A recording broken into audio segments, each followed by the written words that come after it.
പ്രിയമുള്ള സഹോദരങ്ങളെ, സഹോദരിമാരെ, കരുണാവാരിധി അല്ലാഹു സുബ്ഹാനഹു വ തആല നമ്മുടെ ഈ ഒരുമിച്ച ഉടലിനെ അനുഗ്രഹിക്കുമാറാകട്ടെ. അനുഗ്രഹീതമായ റമദാൻ മാസത്തിൻ്റെ രണ്ടാമത്തെ പത്തിലും അതിലെ രണ്ടാമത്തെ വെള്ളിയാഴ്ചയിലുമൊക്കെയാണ് ഞാനും നിങ്ങളുമൊക്കെ ഉള്ളത്. റമദാൻ കൊണ്ട് ഉദ്ദേശിക്കപ്പെട്ടിട്ടുള്ള കാര്യങ്ങൾ, അതിൻ്റെ ഫലങ്ങൾ, ഉദ്ദേശങ്ങൾ കൈവരിക്കുന്നതിൽ, കൈവശപ്പെടുത്തുന്നതിൽ ഞാനും നിങ്ങളുമൊക്കെ വിജയിച്ചു കൊണ്ടിരിക്കുന്നു, വിജയിച്ചിട്ടുണ്ടാകും എന്നാണ് നമ്മൾ വിചാരിക്കുന്നത്. വിശുദ്ധ ഖുർആനും തഖ്വയുമാണ് റമദാനിൻ്റെ അടിസ്ഥാനപരമായ കാര്യങ്ങളായിട്ട് അള്ളാഹു പരിചയപ്പെടുത്തിയിട്ടുള്ളത്. അതുകൊണ്ട് ഖുർആനിൻ്റെ കാര്യത്തിലും തഖ്വയുടെ കാര്യത്തിലും അള്ളാഹുവിൻ്റെ തന്നെ വിധിവിലക്കുകളെ വളരെ ഗൗരവത്തോടെ സൂക്ഷിക്കണം, പാലിക്കണമെന്ന് എന്നെയും നിങ്ങളെയും ഉണർത്തുന്നു, വസിയ്യത്ത് ചെയ്യുന്നു. ഇതിലെ ഖുർആന് എന്ന് പറയുമ്പോൾ നമുക്ക് മനസ്സിലാവും, നമ്മുടെ കയ്യിലുള്ള സാധനമാണ്, നമ്മുടെ വീട്ടിലുള്ള സാധനമാണ്. ചിലപ്പോൾ നമ്മുടെ മൊബൈലുകളിലൊക്കെ ഡൗൺലോഡ് ചെയ്തിട്ടുള്ള സംഗതിയാണ് പരിശുദ്ധ ഖുർആൻ. ഈ ഖുർആനിനോട് ഒരു മുസ്ലിം വ്യക്തി, ഒരു മുസ്ലിം കുടുംബം, ഒരു മുസ്ലിം സംഘടന, അതിൻ്റെ സംവിധാനങ്ങൾ എന്ത് നിലപാടാണ് സ്വീകരിക്കുന്നത് എന്നുള്ളതിൻ്റെ അടിസ്ഥാനത്തിലാണ് സത്യവിശ്വാസികളുടെ വിജയവും പരാജയവുമൊക്കെ നിർണയിക്കപ്പെടുന്നത്. വേദഗ്രന്ഥങ്ങൾ കൊണ്ട് തുലഞ്ഞു പോയിട്ടുള്ള, നശിച്ചു പോയിട്ടുള്ള, മുടിഞ്ഞു പോയിട്ടുള്ള ധാരാളം സമൂഹങ്ങൾ ലോകത്തുണ്ട്. മസലുല്ലദീന ഹമ്മിലു തൗറാത്ത സുമ്മലം യഹ്മിലുഹ കമസലിൽ ഹിമാരി യഹ്മിലു അസ്ഫാറ. തൗറാത്തിനെ വഹിച്ചവരുടെ ഉദാഹരണം യഹൂദന്മാരെ കുറിച്ചാണ് പറയുന്നത്. നമ്മുടെ ബെഞ്ചമിൻ നെതന്യാഹുവിൻ്റെയൊക്കെ ടീമിനെ സംബന്ധിച്ച് അവർ തൗറാത്തിനെ എങ്ങനെയാണ് വരിച്ചത് എന്ന് ചോദിച്ചാൽ കഴുത വേദം വഹിക്കുന്നത് പോലെയാണ്. കഴുതപ്പുറത്തിരിക്കുന്ന എന്ത് വസ്തുവാണെങ്കിലും അതിൻ്റെ മൂല്യമോ മൂല്യമില്ലായ്മയോ അതിൻ്റെ വിശുദ്ധിയോ അതിൻ്റെ അശുദ്ധിയോ ഒന്നും കഴുതക്കറിയില്ല. ഭാരം വഹിക്കുന്ന കഴുതയെപ്പോലെയാണ്. അല്ലെങ്കിൽ യജമാനൻ്റെ ആട്ടും തുപ്പും അടിയും ഇടിയും എല്ലാം ഏറ്റ് യജമാനൻ എങ്ങോട്ടാണോ തെളിക്കുന്നത് അങ്ങോട്ട് പോവുക എന്നുള്ളതല്ലാതെ ഭാരം വഹിച്ച കഴുതയ്ക്ക് പ്രത്യേകിച്ച് ദൗത്യങ്ങളൊന്നുമില്ല, ചുമതലകളൊന്നുമില്ല. സ്വന്തം തിരിച്ചറിവോ സ്വന്തം നിലപാടുകളോ സമീപനങ്ങളോ ഒന്നും കഴുതയ്ക്കില്ല. ഈ രണ്ടർത്ഥത്തിലും വ്യക്തികളും സംഘടനകളും സമൂഹങ്ങളും സമുദായങ്ങളുമൊക്കെ കഴുതകളായിട്ട് മാറും. ഇപ്പോൾ മുസ്ലിം ഉമ്മത്ത് എങ്ങനെയാണ് മുന്നോട്ട് പോയിക്കൊണ്ടിരിക്കുന്നത് എന്നുള്ളത് വളരെ സൂക്ഷ്മമായ പഠനങ്ങൾ നമ്മൾ നടത്തേണ്ട വിഷയമാണ്. യഥാർത്ഥത്തിൽ നമ്മുടെ കയ്യിലുള്ള ഖുർആൻ ഭാരം വഹിച്ച കഴുതയെ പോലെ അറിയില്ല. കഴുതക്കിതൊന്നും അറിയില്ല.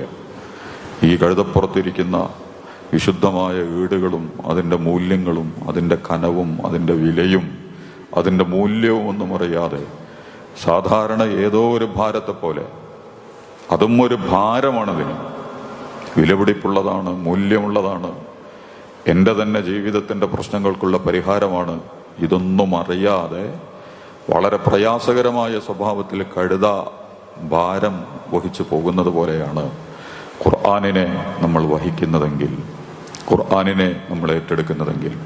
റസൂലുള്ളാഹി സ്വല്ലല്ലാഹു അലൈഹി വസല്ലം പറയുന്നുണ്ട്, തതവസ്സദു വൽ ഖുർആൻ, ഖുർആനിനെ നിങ്ങൾ തലയിണയാക്കരുത്, തലയിണയാക്കി നിങ്ങൾ ഖുർആനിനെ ഉപയോഗിക്കരുത്.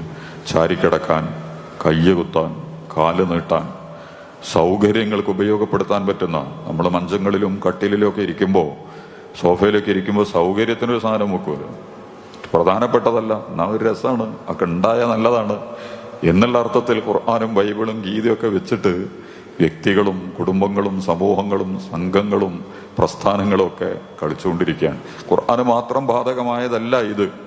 ഖുർആൻ മാത്രം ഒരു വേദഗ്രന്ഥമല്ല. ഖുർആന്റെ മുമ്പുള്ള വേദഗ്രന്ഥങ്ങളുമുണ്ട്.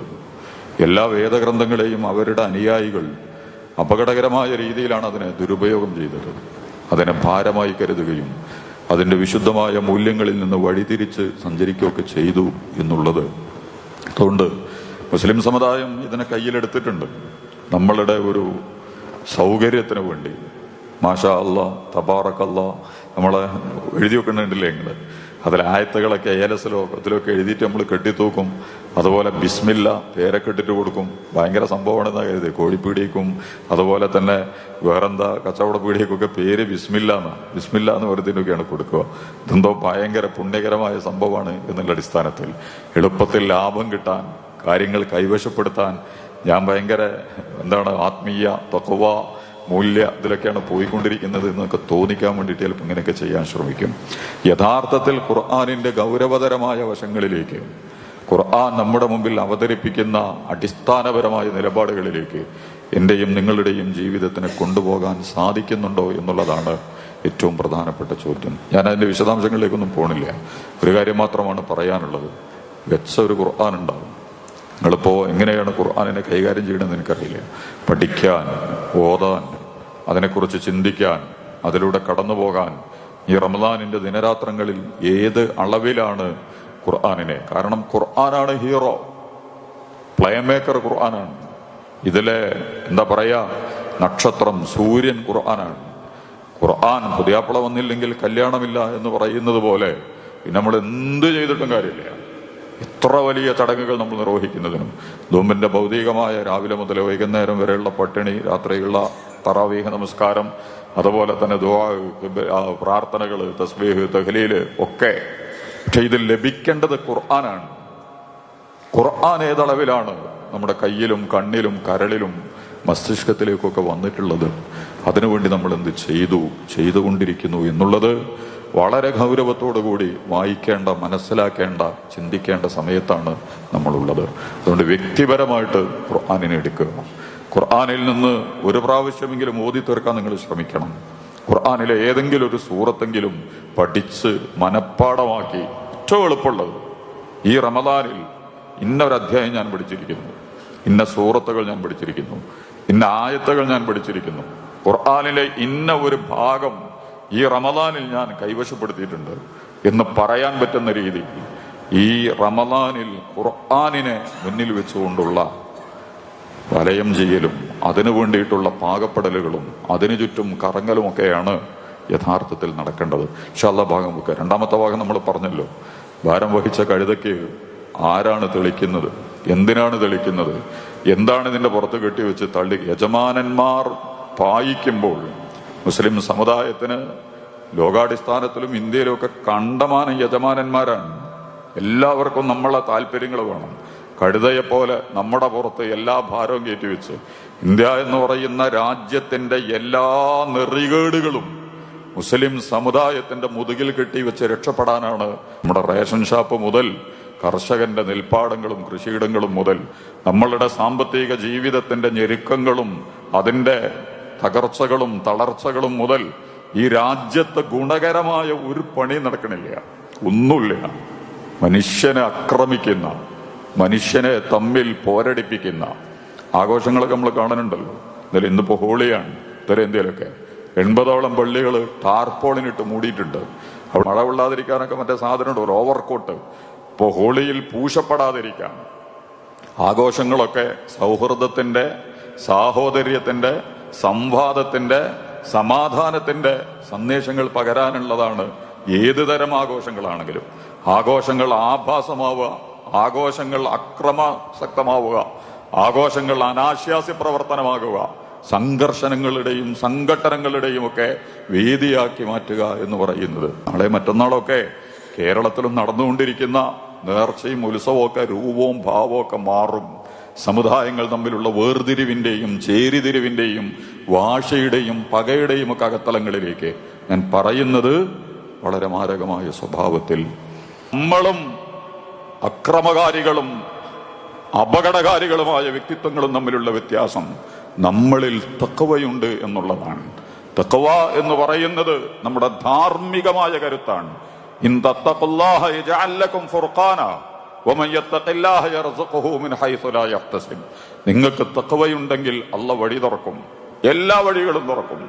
വലാ ഇൻ തസ്ബിറു വതത്തഖൂ, ബദർ യുദ്ധത്തിന്റെ അവലോകനം ചെയ്തിട്ട് ഖുർആൻ നടത്തിയതാണ്.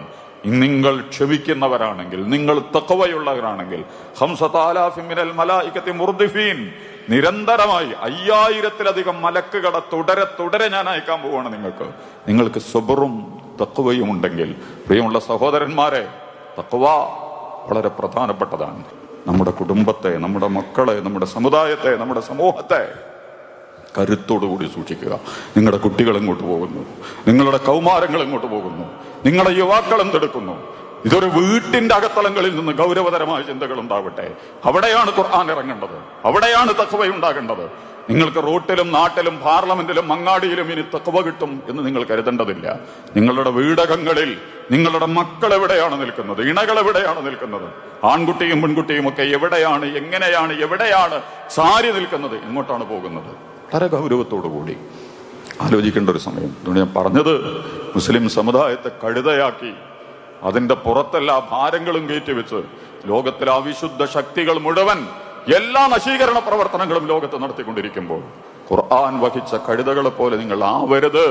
ഖുർആനിനെ നെഞ്ചിലും മസ്തിഷ്കത്തിലും കരങ്ങളിലുമൊക്കെ ഏറ്റെടുത്തുകൊണ്ട് ഞാൻ ആ ഭാഗം അവസാനിപ്പിക്കുന്നു. വളരെ വളരെ കരുതലോടുകൂടി ആ ഭാഗത്തെ വിശുദ്ധ ഖുർആനിനെ പഠിക്കാനും പഠിപ്പിക്കാനും വീട്ടിലും കുടുംബത്തിലുമൊക്കെ അതുണ്ട് എന്ന് ബോധ്യപ്പെടുത്താനും ആ ഖുർആനിന്റെ ഉള്ളടക്കങ്ങളിൽ നിന്നുകൊണ്ടുള്ള ഒരു ധാർമ്മിക ജീവിതം, വിശുദ്ധിയുള്ള ജീവിതം, സത്യസന്ധതയുള്ള ജീവിതം, നമ്മുടെ മറുപടി അതാണ് ഖാലിദ് ബിൻ വലീദിനോട് ഉമർ ഇബ്നുൽ ഖത്താബ് മറുപടി കത്തെഴുതി അറിയിച്ചത്. അതുകൊണ്ട് സ്വന്തം തഖ്വയുള്ളവരാവുക, ശരിയും തെറ്റും അറിയുന്നവരാവുക, നീതിയും മൂല്യവും ഉള്ളവരായിട്ട് മാറുക, നന്മയുടെ പക്ഷത്ത് മാത്രം നിൽക്കുന്നവരാവുക. നമ്മുടെ എതിരാളികളെ തോൽപ്പിക്കാനുള്ള ഏറ്റവും പ്രധാനപ്പെട്ട ആയുധമാണത്. ആ തഖ്വയെ കൈവരിക്കുന്നതിലും ഉൾക്കൊള്ളുന്നതിലും അതുണ്ട് എന്ന് ഉറപ്പുവരുത്തുന്നതിലും ഈ റമദാൻ എനിക്ക് നിങ്ങൾക്കൊക്കെ മാതൃകയായിട്ട്, മാർഗമായിട്ട് മാറണം എന്നാണ് ഞാൻ സൂചിപ്പിക്കുന്നത്. ഒരു കാര്യം കൂടി സൂചിപ്പിച്ച് നമുക്ക് അവസാനിപ്പിക്കാം. ഇത് റമദാൻ ത്യാഗത്തിന്റെ മാസമാണ്. അല്ലാഹു സുബ്ഹാനഹു വ തആല ഒരു പ്രത്യേകമായ രീതിയിൽ എന്നെ നിങ്ങളെ ഇട്ടിട്ടിങ്ങനെ കലക്കി മറിച്ചുകൊണ്ടിരിക്കുകയാണ്, ഇളക്കി മറിച്ചുകൊണ്ടിരിക്കുകയാണ്, ഉഴുതു മറിച്ചുകൊണ്ടിരിക്കുകയാണ്. നമ്മുടെ മനസ്സിലും മസ്തിഷ്കത്തിലും ഒക്കെ ഉണ്ടാകുന്ന മാറ്റങ്ങൾ അറിയാൻ, നമ്മുടെ നിലപാടുകളിലും സമീപനങ്ങളിലുമൊക്കെ ഉണ്ടാകുന്ന മാറ്റങ്ങളെക്കുറിച്ചറിയാൻ, വ്യക്തി എന്നുള്ള നിലക്ക്, മനുഷ്യൻ എന്നുള്ള നിലക്ക് എങ്ങനെയാണ് നമ്മൾ മാറ്റപ്പെടുന്നത്, പരിവർത്തനങ്ങൾക്ക് വിധേയമാക്കപ്പെടുന്നത് അല്ലാഹ്ക്കറിയണം. ദുനിയാവ് അതിന്റെ എല്ലാ വഴികളും തുറന്നു വെച്ചിട്ടുണ്ട്. പിശാച് ഇദാ ദഖലത്തി റമളാൻ സുഫിദത്തി ശയാത്തീൻ സിൽസിലത്തി ശയാത്തീൻ വഫതിഹത്തി അബ്വാബ സമാ. റമളാൻ വന്ന ശൈത്താന്മാരെയൊക്കെ അല്ലാഹ് ചങ്ങലക്കെട്ട് പൂട്ടുന്നൊക്കെയാണ്. ഒരു കണക്കിനതൊക്കെ ശരി തന്നെയാണ്. കാരണം കണ്ടമാനം തെറ്റുകളിലേക്കൊക്കെ പോകുന്ന നമ്മുടെയൊക്കെ ഒരു സംവിധാനങ്ങൾ ഏതോ അർത്ഥത്തിൽ ഒരു നിർബന്ധ സംവിധാനങ്ങളുമില്ലാതെ സ്വയം സന്നദ്ധമായി മദ്യം, പലിശ, മോഷണങ്ങൾ, പക്ഷെ അതൊന്നും ഇല്ലാന്നൊന്നും നമ്മൾ പറയണ്ട. പക്ഷെ എങ്കിൽ പോലും അതിന്റെ ഒരു ശരാശരിയിൽ വലിയ മാറ്റങ്ങൾ പ്രത്യക്ഷപ്പെടുന്ന ഒരു സമയമാണ്. ശൈത്താന്മാരെ അല്ലാഹു ചങ്ങലക്കെട്ട് പൂട്ടിവെക്കും. സ്വർഗത്തിന്റെ വാതിലുകളൊക്കെ അല്ലാഹു സുബ്ഹാനഹു വ തആല തുറന്നു തരും. എന്റെ പ്രിയപ്പെട്ട സഹോദരന്മാരെ, യഥാർത്ഥത്തിൽ പരിശുദ്ധ ഖുർആനും തഖ്വയും യോജിച്ചു വരുന്നിടത്ത് ഇബ്ലീസിനോടുള്ള ഒരു പോരാട്ടം എന്ന് പറയുന്നത് വളരെ നിർണായകമായ സ്വഭാവത്തിൽ വിശുദ്ധ ഖുർആൻ നമ്മുടെ മുമ്പിൽ അവതരിപ്പിച്ചിട്ടുണ്ട്. ഇബ്ലീസിന് 2 സ്ഥലത്താണ് ഉണ്ടാവുക. ഒന്ന് ഇവിടെയാണ് ഉണ്ടാവുക, ഇബ്ലീസ് സ്വന്തം നെഞ്ചകങ്ങളിൽ.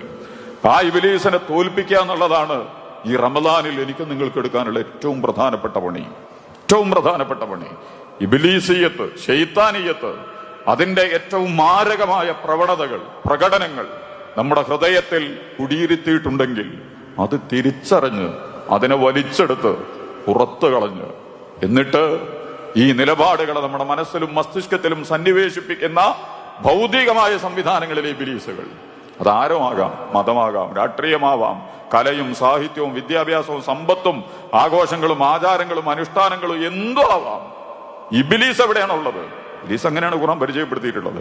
ലഖദന്നാലാ സിറാത്തൽ മുസ്തഖീം, എല്ലാ വഴിയിലും ഞാൻ ഇരിക്കും, നന്മയുടെ വഴികളിലാണ് ഇരിക്കുക എന്നുള്ളതാണ്. ആ ഇബ്ലീസിന്റെ പുളപുളപ്പുള്ള പ്രകടനങ്ങൾ വളരെ മനോഹരമായി വൻഷറിൽ വസ്വാസിൽ ഖന്നാസ്, അങ്ങനെയുള്ള ഖുർആൻ പരിചയപ്പെടുത്തിയിട്ടുള്ളത്. വസ്വാസിൽ നിന്ന്, വസ്വാസ് എന്ന് പറഞ്ഞാൽ അതിന്റെ അർത്ഥം തെറ്റായ കാര്യങ്ങളെ ഭംഗിയായി അവതരിപ്പിക്കുന്നതിനാണ് വസ്വാസ് എന്ന് പറയാം.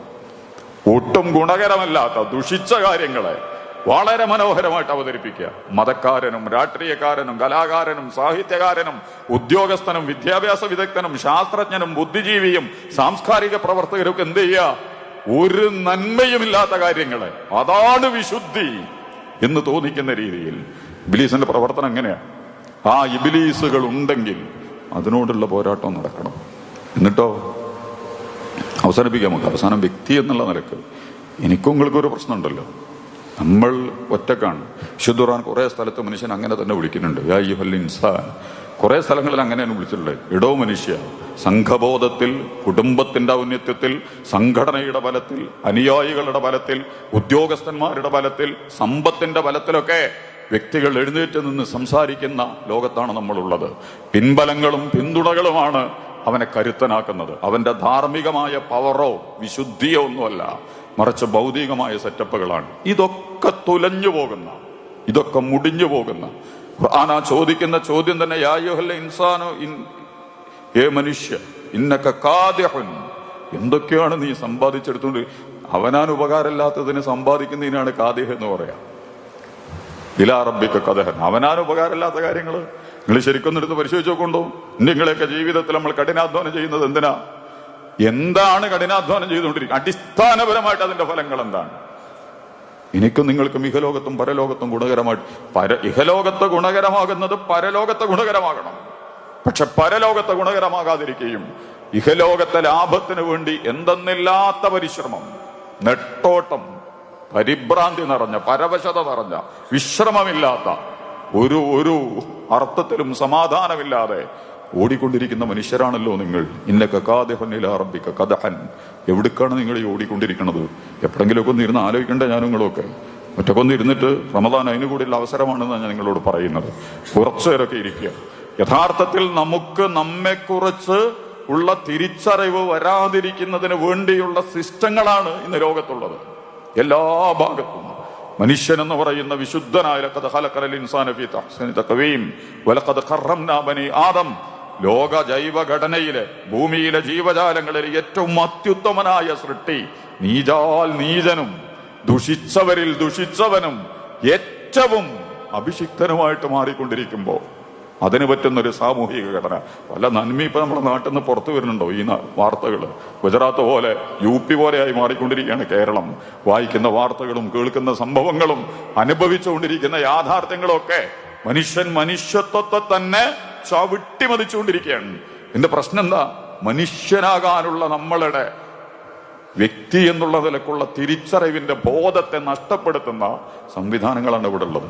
അതുകൊണ്ടാണ് അള്ളാഹ് ചോദിക്കുന്നത്, യഥാർത്ഥത്തിൽ ഈ അന്നെക്കുറിച്ച് ആലോചിക്കണ്ടേ? നീ എന്താണ്? നീ എവിടെന്നാണ്? നീ എങ്ങോട്ടാണ്? നീ എന്തിനാണ്?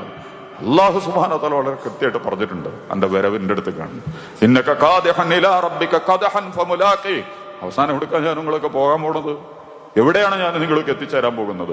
കരുണാവാരിധി അള്ളാഹുവിന്റെ മുമ്പിലേക്ക് മാത്രമാണ്. വത്തഖൂ യൗമൻ തുർജഊന ഫീഹി ഇലല്ലാഹ്. അള്ളാഹുവിലേക്കാണ് നിങ്ങളുടെ മടക്കം.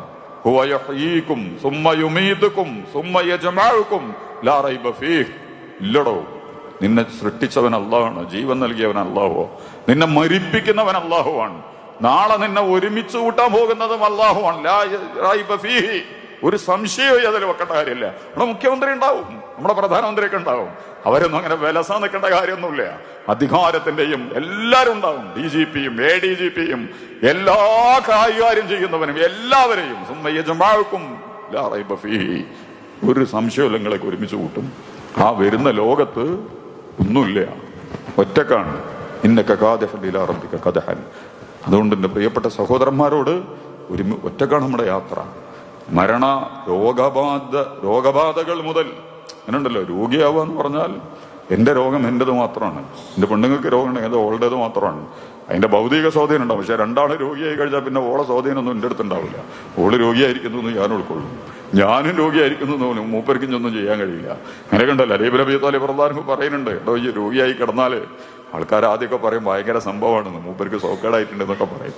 പിന്നെ കിടന്നു തന്നെയാണ്. പിന്നെ ആൾക്കാർ വലയാൻ തുടങ്ങും, വിരകാൻ തുടങ്ങും. രോഗം കൊണ്ട് ബുദ്ധിമുട്ടുന്ന നിന്നെ എങ്ങനെ കൈകാര്യം ചെയ്യണമെന്നറിയാതെ നിന്റെ മക്കളും പിതാക്കളും ബന്ധുമിത്രാദികളും അടക്കം ശ്വാസം മുട്ടാൻ തുടങ്ങും. അവസാന നെടുവേർപ്പിന് വേണ്ടി നിന്റെ ചുറ്റും വലയം ചെയ്ത് നിൽക്കും. എന്താണ് ഇതിനെ ചെയ്യുക? ഈ രോഗം എങ്ങനെയാണ് പരിഹരിക്കുക? ഒരു വഴിയില്ല. അവസാനം വൈദ്യന്മാരെടുത്തും ഉള്ള ആശുപത്രിയിലൊക്കെ കൊണ്ടോട്ടെ, അതിന്റെ വിശദീകരണത്തിലേക്കൊന്നും പോണില്ല. അവസാനം എന്തായും കുടുംബക്കാരും കൂട്ടുകാരും നാട്ടുകാരും വീട്ടുകാരും ഒക്കെ നോക്കി നിൽക്കെ തന്നെ രോഗത്തോടുകൂടി, രോഗത്തിലേക്കാണല്ലോ ആരോഗ്യം സഞ്ചരിച്ചുകൊണ്ടിരിക്കുന്നത്. ഓരോടുക്കാൻ പോണത് ആരോഗ്യത്തോടു കൂടി രോഗത്തിലേക്ക് നമ്മൾ കാലെടുത്ത് വെച്ചുകൊണ്ടിരിക്കുകയാണ്. നീ വഴങ്ങിക്കൊടുക്കും. എല്ലാവരും കൂടി അവസാനം 3 കണ്ടം കെട്ടി പിടിച്ചെടുത്തിട്ട് കണ്ണടച്ചാ പിന്നെ കഴിഞ്ഞല്ലോ കഥ. വേറെന്താ ഇയാളുള്ളത്? എന്താ ഉള്ളത്? ഉള്ളവരോ ഇയാളെന്റെ പാടനുണ്ട്, കൊണ്ടുപോകാൻ പറ്റിയൊന്നും എന്റെ കയ്യിൽ ഇല്ലതാനും, കൊണ്ടുപോയിട്ടൊരു കാര്യമില്ലതാനും. എന്താണ് ഉണ്ടാക്കിയത് ഇവിടുന്ന് പോകാൻ? ഇനി പോകുമ്പോ എന്താ കൊണ്ടുപോയിട്ടെന്താ കാര്യം? ദുനിയാവിന്ന് എന്ത് വാരി പെറുക്കിയിട്ട് നിങ്ങൾ കബറിടങ്ങളിലേക്ക് യാത്ര ചെയ്യിക്കാൻ പോണത്? അള്ളാനെ കണ്ടുമുട്ടാൻ എന്താണ് നിങ്ങളെ കയ്യിൽ നിങ്ങൾ ഒരുക്കിയിട്ടുള്ളത്? അവസാനിപ്പിക്കുക നമുക്ക്. പ്രിയമുള്ള സഹോദരന്മാരെ, ഈ പരിശുദ്ധ റമദാൻ കരുണാവാരിധി അള്ളാഹുവിനെ മനോഹരമായി കണ്ടുമുട്ടാൻ, വിശുദ്ധമായി കണ്ടുമുട്ടാൻ, നന്മകളുമായി കണ്ടുമുട്ടാൻ, പുഞ്ചിരിയുമായി കണ്ടുമുട്ടാൻ, സന്തോഷത്തോടെ നിർവൃതിയോടെ കണ്ടുമുട്ടാൻ, നമ്മുടെ വ്യക്തിപരമായ സഞ്ചാരങ്ങൾ അള്ളാഹുവിലേക്ക് മനോഹരമായി നടത്താൻ കഴിയുന്ന സമയവും സന്ദർഭത്തിലുമാണ് ഞാനും നിങ്ങളും ഉള്ളത്. അതുകൊണ്ട് ഈ റമദാനിന്റെ നിരരാത്രങ്ങളെ വളരെ മനോഹരമായി അതിനുപയോഗപ്പെടുത്തുക. കരുണാവാരിധി അല്ലാഹു അതിനൊക്കെയും നമ്മെ, നമ്മുടെ മക്കളെ, നമ്മുടെ ഇടകളെ, നമ്മുടെ മാതാപിതാക്കളെ തൗഫീഖ് നൽകി അനുഗ്രഹിക്കുമാറാകട്ടെ. ഉള്ള സഹോദരങ്ങളെ, സഹോദരന്മാരെ, ഒരിക്കൽ കൂടി പരിശുദ്ധ റമദാനിന്റെയും ഖുർആനിന്റെയും ഒക്കെ എല്ലാ നന്മകളും കൈവശപ്പെടുത്തുന്ന കാര്യത്തിൽ അള്ളാഹുവിന്റെ വിധിവിലക്കുകളെ പ്രത്യേകമായി ശ്രദ്ധിക്കണം, സൂക്ഷിക്കണമെന്ന് എന്നെയും നിങ്ങളെയും ഉണർത്തുന്നു, വസീയത്ത് ചെയ്യുന്നു. കരുണാവാരിധി അല്ലാഹു അതിന് നമ്മെ തൗഫീഖ് നൽകി അനുഗ്രഹിക്കുമാറാകട്ടെ. ഈ വെള്ളിയാഴ്ച ദിവസം ദാനധർമ്മങ്ങൾക്ക് ഹബ്ബത്തിരിയ റസൂൽ തിരുമേനി സല്ലല്ലാഹു അലൈഹി വസല്ലം കൊടുങ്കാറ്റടിക്കുന്ന മാതിരിയാണ് ദാനധർമ്മങ്ങൾ. ഇടത്തുകൂടിയും വലത്തുകൂടിയും മുന്നുകൂടിയും താഴെക്കൂടിയും ഒക്കെ കൊടുക്കന്നെ. വന്ന് ചോദിച്ചാൽ കൊടുക്കുക. കെട്ടിപ്പിടിക്കുന്ന കാലമാണ്. സമ്പത്ത് കെട്ടിപ്പൂട്ടി വെച്ച് ഗവൺമെന്റുകൾ മുതൽ സംസ്ഥാനങ്ങൾക്ക് ഫണ്ടില്ല, സംഘങ്ങൾക്ക് ഫണ്ടില്ല, ന്യൂനപക്ഷങ്ങൾക്ക് ഫണ്ടില്ല, അങ്ങനെയൊക്കെയുള്ള പോയിക്കൊണ്ടിരിക്കുന്നത്. ആ ആഗോള മുതലാളിത്തം മുതൽ ഗവൺമെന്റുകളടക്കം സമ്പത്ത് കെട്ടിപ്പൂട്ടി വെക്കുമ്പോൾ അള്ളാന്റെ റസൂൽ റമദാൻ മാസത്തിലെ ഏറ്റവും പ്രധാനപ്പെട്ട പ്രവർത്തനം കാശെടുത്തിട്ട് വാരി വിതറിയിരുന്ന പണത്തുമ്മലുള്ള മനുഷ്യൻ കെട്ടിപ്പണയണത്, അതിന്റെ കെട്ടിപ്പണച്ചിൽ നിന്ന്, അതിന്റെ പിടുത്തത്തിൽ നിന്ന്, അതിന്റെ കെട്ടി വരിയലുകളിൽ നിന്ന് മോചിതനാകുന്ന മാസം കൂടിയാണ് റമദാൻ. അതുകൊണ്ട് നന്നായിട്ട് കൊടുക്കുക. ഇതിനു വേണ്ടിയിട്ട് മാത്രമൊന്നുമല്ല. റസൂൽ തിരുമേനി പറയുന്നുണ്ട്, നിങ്ങൾ നാളെ മശറയിൽ വരും, മുന്നിക്ക് നോക്കും, മുന്നിലല്ല, ബേക്കിൽ നോക്കും, ബേക്കിലല്ല, ഇടത്തേക്ക് നോക്കും, ഇടത്തുമല്ല, മുന്നിലേക്ക് നോക്കും. ഐസിയിലൊക്കെ പോയാണ്ടാവില്ല നമ്മള് 4 ഭാഗം നോക്കും. ആരെയാ കാണുന്നത്? പാപ്പനെ കാണുന്നുണ്ടോ? മക്കളെ കാണുന്നുണ്ടോ? പെണ്ണുങ്ങളെ കാണുന്നുണ്ടോ? കൈയൊക്കെ ഇങ്ങനെ കാലിനൊക്കെ ഇങ്ങനെ കെട്ടിട്ടിട്ട് ഐസിയിലൊക്കെ കിടത്തി ഏതോ പരിചയമില്ലാത്തൊരു നേഴ്സ് അപ്പുറത്തിരുന്നിട്ട് തലക്ക് വിരാന്ത് വരും, സ്വരന്ന് കയറാൻ തുടങ്ങും. മരണാനന്തര ജീവിതവും കബറൊക്കെ കാണും ആ കിടക്കട കിടപ്പ് തന്നെ. കാരണം മുന്നിൽക്കും പിന്നിൽക്കും തിരിഞ്ഞു കിടക്കുമ്പോൾ ഒരാളെയും കാണാനില്ല, പ്രിയപ്പെട്ടവളില്ല, പ്രിയപ്പെട്ട ഉമ്മല്ല, പ്രിയപ്പെട്ട മക്കളില്ല, സ്നേഹിക്കുന്ന വാപ്പിയും മക്കളൊന്നും തൊട്ടടുത്തില്ല. ഇത് ഭൗതികമായ അതൊക്കെ ഉള്ള നമ്മുടെ ആശ്വാസം, സോഷ്യൽ സെക്യൂരിറ്റി എന്ന് പറയണതാ. ഇതൊക്കെ ഉണ്ട് നമുക്ക് അപ്പുറത്ത്. നേതാവ്, അനുയായി, ബന്ധുമിത്രാദികൾ ഒക്കെ കൂടി കൂടുമ്പോഴാണ്. പക്ഷേ നാളെ മഹ്ശറയില് വിശദീകരണത്തിലേക്കൊന്നും പോണില്ല. നിങ്ങൾ അപ്പുറം അല്ല മാത്രം, നിങ്ങൾ ഭയപ്പെടുന്ന, നിങ്ങൾ പേടിച്ചിരുന്ന, നിങ്ങൾ നിരാശപ്പെട്ടിരുന്ന ജീവിതത്തിലെ ഏറ്റവും തിക്തമായ യാഥാർത്ഥ്യത്തിലേക്ക് അള്ളാഹുവിന്റെ മുമ്പിൽ നിങ്ങൾ ഒറ്റക്ക് വന്നു നിൽക്കാൻ പോവുകയാണ്. ഇത് പറഞ്ഞിട്ടാ റസൂൽ പറഞ്ഞു, ഒരു നരകത്തിട്ട് അള്ളാഹുവിൽ നിന്ന് നിങ്ങൾ അഭയം തേടുക. ഒരു കഷ്ണം കാരക്കയുടെ ചീന്ത് കൊടുത്തിട്ടെങ്കിലും, നിങ്ങൾക്കൊരു കാരക്ക മുറിച്ചിട്ട് അതിൻ്റെ ഒരു കഷ്ണം എടുത്തിട്ട്, പഴയ കാലത്തൊക്കെ ഇന്ന് സുലഭാണ്, ഒരു കഷ്ണം നമുക്ക് തുറക്കാനൊക്കെ തരും, ഉണക്കക്കാരൊക്കെ ഇട്ട് അത് കൊടുത്തിട്ടെങ്കിലും നിങ്ങൾ സ്വർഗം നേടിയെടുക്കണം. പ്രിയമുള്ള സഹോദരന്മാരെ, അതുകൊണ്ട് ഇല്ലായ്മയും വല്ലായ്മയും കണക്കൊക്കെ നോക്കുമ്പോൾ നഷ്ടമൊക്കെ ഉണ്ടാവും. പക്ഷേ കൊടുത്തിട്. എന്താ കൊടുക്കാൻ പറ്റുക? എല്ലാവർക്കും കൊടുക്കുക. കുടുംബത്തിലും ബന്ധുക്കൾക്കും ആവശ്യമുള്ളവർക്കും പ്രയാസപ്പെടുന്നവർക്കൊക്കെ നമ്മുടെ കാശ് ചെലവഴിക്കാൻ പറ്റുന്ന ഏറ്റവും നല്ല മാസം കൂടിയാണിത് എന്ന് നമ്മൾ മനസ്സിലാക്കുക. അതുകൊണ്ട് ഇതിനും നിങ്ങൾ സഹായിക്കണമെന്ന് കൂടി ഉണർത്തണം. അള്ളാഹു അനുഗ്രഹിക്കുമാറാകട്ടെ. ഈ പരിശുദ്ധ റമദാനിൽ എല്ലാ നന്മകളും അള്ളാഹു നമ്മളിൽ നിന്ന് സ്വീകരിക്കുമാറാകട്ടെ. നമുക്ക് സംഭവിച്ച വീഴ്ചകളും പോരായ്മകളും അള്ളാഹു നമുക്ക് പുറത്തു തരുമാറാകട്ടെ. അള്ളാഹുവേ, ഇത് ഖുർആനിന്റെ മാസമാണ്, തഖ്വയുടെ മാസമാണ്. അത് രണ്ടും കൈവശപ്പെടുത്താൻ നീ ഞങ്ങളെ തൗഫീഖ് നൽകി അനുഗ്രഹിക്കുമാറാകണമേ തമ്പുരാനെ. വലിയ പ്രതിസന്ധികൾ, വലിയ പരീക്ഷണങ്ങൾ, വഖഫുകൾ മുതൽ വിശ്വാസികളുടെ ആരാധനാകർമ്മങ്ങളടക്കം, വെള്ളിയാഴ്ചകൾ, ജുമാ, തൽക്കാലം ഒന്ന് നീട്ടിക്കൂടെ, നിർത്തിവെച്ചൂടെ എന്നൊക്കെയാണ് ചോദിച്ചുകൊണ്ടിരിക്കുന്നത്. ഒരു സമുദായത്തിന്റെ അസ്തിത്വത്തിന്റെയും അടിസ്ഥാനങ്ങളെ പോലും കയ്യുവെക്കുന്ന വലിയ പരീക്ഷണങ്ങൾ നടന്നുകൊണ്ടിരിക്കുന്ന ഘട്ടത്തിൽ അഭിമുഖീകരിക്കാനും അതിജീവിക്കാനുള്ള കരുത്തു നൽകി അതിന് അർഹതയുള്ളവരായി അള്ളാഹുവേ നീ ഞങ്ങളെ സഹായിക്കുമാറാകണമേ തമ്പുരാനെ. ഈ രാജ്യത്ത് സംഘർഷങ്ങൾക്കും സംഘട്ടനങ്ങൾക്കും പകരം സമാധാനത്തിന്റെയും സൗഹാർദ്ദത്തിന്റെയും സാഹോദര്യത്തിന്റെയും നിലപാടുകളിൽ നിന്നുകൊണ്ട് കാര്യങ്ങൾ പ്രതിനിധീകരിക്കാനുള്ള അറിവും കഴിവും നൽകി മുസ്ലിം ഉമ്മത്തിനെ നീ ശക്തിപ്പെടുത്തുമാറാകണമേ തമ്പുരാനെ. ഞങ്ങളുടെ പിഞ്ചുകുട്ടികൾ മുതൽ ഞങ്ങളുടെ ചെറുപ്പക്കാർ മുതൽ ഞങ്ങളുടെ സമൂഹങ്ങളിൽപ്പെട്ടവരെയൊക്കെ വലിയ പീഡകളിലേക്ക് നയിച്ചുകൊണ്ടിരിക്കുന്ന ഈ ഘടനയിൽ നിന്ന്, ഈ ക്രമങ്ങളിൽ നിന്ന് അള്ളാഹുവേ നീ ഞങ്ങളെ രക്ഷിക്കുമാറാകണമേ തമ്പുരാനെ. മറ്റുള്ളവർക്കൊരു പരീക്ഷണ വസ്തുവായി നീ ഞങ്ങളെ വെക്കല്ലേ തമ്പുരാനെ. അള്ളാഹുവേ അങ്ങകല ഗസ്സയിൽ ഞങ്ങൾക്ക് അഭിമാനകരമായ രീതിയിൽ, ലോകത്തിന് തന്നെ വെളിച്ചം നൽകുന്ന രീതിയിൽ ഇസ്ലാമിന്റെ പ്രബോധനവും പ്രയോഗവും നിർവഹിക്കുന്ന ആ സംഘത്തെ നീ അനുഗ്രഹിക്കുമാറാകണമേ തമ്പുരാനെ. അവരുടെ രക്തസാക്ഷികളെ നീ സ്വീകരിക്കണേ തമ്പുരാനെ. വളരെ വലിയ അല്ലലുകളും അലട്ടുകളുമുള്ള, കരണ്ടില്ല, വെളിച്ചല്ല, എപ്പോഴും അങ്ങനെയൊക്കെ തന്നെയാണ് ഗസ നോമ്പ് തുറക്കാനൊക്കെ. പക്ഷേ വളരെ മനോഹരമായ നോമ്പ്, വളരെ മനോഹരമായ തറാവീഹ് ഒക്കെ നിർവഹിച്ചുകൊണ്ടിരിക്കുന്ന ഗസയിലെ ഞങ്ങളുടെ സഹോദരങ്ങളെ നീ അനുഗ്രഹിക്കുമാറാകണമേ തമ്പുരാനെ. അള്ളാഹു ഞങ്ങളുടെ പ്രിയപ്പെട്ട ഉമ്മ ഉപ്പ അവരെ നീ അനുഗ്രഹിക്കണേ തമ്പുരാനെ. ഞങ്ങളുടെ വീടുകളിൽ രോഗത്തിനും വാർദ്ധക്യത്തിനും അടിമപ്പെട്ടവരോട് നീ കരുണ കാണിക്കുമാറാകണമേ തമ്പുരാനെ. ഇന്നരകളിൽ നിന്ന്, ഞങ്ങളുടെ വീടകങ്ങളിൽ നിന്ന്, ഇരിക്കുന്ന കട്ടിലും മേശയൊക്കെ ഉണ്ടാവും നമ്മളെ വരയിലൊക്കെ, പാപ്പാരും ഉമ്മാരും ഒക്കെ കിടന്നിരുന്ന, നടന്നിരുന്ന, വിശ്രമിച്ചിരുന്നൊക്കെ അവരൊക്കെ ഇന്ന് ഖബറിലാണുള്ളത്. കരുണാവാരിധി അല്ലാഹുവേ ഞങ്ങളുടെ ഉമ്മമാരോടും ഉപ്പമാരോടും നീ കരുണ കാണിക്കണേ തമ്പുരാനെ. അവരെയും ഞങ്ങളെയും നീ ജന്നാത്തുൽ ഫിർദൗസിൽ ഒരുമിച്ച് കൂട്ടി അനുഗ്രഹിക്കണേ തമ്പുരാനെ. ഞങ്ങളുടെ കുട്ടികളെ, ഞങ്ങളുടെ ഇണകളെ നീ അനുഗ്രഹിക്കണേ തമ്പുരാനെ. ഹലാലായ സമ്പാദ്യമാർഗങ്ങളിൽ വർദ്ധനവ് നൽകി നീ ഞങ്ങളെ തുണക്കുമാറാകണമേ നാഥ. നിഷിദ്ധമായ സമ്പാദ്യങ്ങളിൽ നിന്ന് ഞങ്ങളുടെ ശരീരത്തിനെയും മനസ്സിനെയും ഞങ്ങളുടെ കുടുംബങ്ങളെയും നീ കാത്തുരക്ഷിക്കണേ തമ്പുരാനെ.